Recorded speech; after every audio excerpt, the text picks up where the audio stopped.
အားလုံးပဲမင်္ဂလာပါတလင်တမယားစနစ်ကျင့်သုံးခြင်းဆိုင်ရာဥပဒေကဘယ်သူတွေနဲ့သက်ဆိုင်နေဆိုတဲ့အကြောင်းကိုဥပဒေဘုဒ္ဓတာအနေနဲ့ဆွေးနွေးပေးသွားမှာပဲဖြစ်ပါတယ်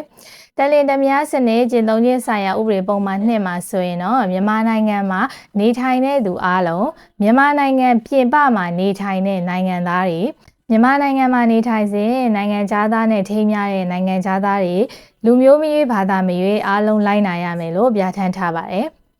တလင်တမယားစနစ်ကျင့်သုံးခြင်းဆိုင်ရာဥပဒေပုံမှန်3ကကြီးမှာဆိုရင်နိုင်ငံသားဆိုတာကနိုင်ငံသားဥပဒေပါမြန်မာနိုင်ငံသားနိုင်ငံသားပြုဝင်ရသူလည်းပါဝင်မှာပဲဖြစ်ပါတယ်တလင်တမယားစနစ်ကျင့်သုံးခြင်းဆိုင်ရာဥပဒေပုံမှန်3ခါဝေးမှာဆိုရင်မြန်မာနိုင်ငံမှာအမြဲဖြစ်စေယာယီဖြစ်စေနေထိုင်သူလည်းပါဝင်နေဆိုပြီးတော့ပြဋ္ဌာန်းထားတာကိုတွေ့ရမှာပဲဖြစ်ပါတယ်ဒါကတော့တလင်တမယားစနစ်ကျင့်သုံးခြင်းဆိုင်ရာဥပဒေနဲ့သက်ဆိုင်တဲ့သူတွေအကြောင်းကိုဥပဒေဘုဒ္ဓတာအနေနဲ့ဆွေးနွေးပေးသွားတာပဲဖြစ်ပါတယ်အားလုံးကိုကျေးဇူးတင်ပါတယ်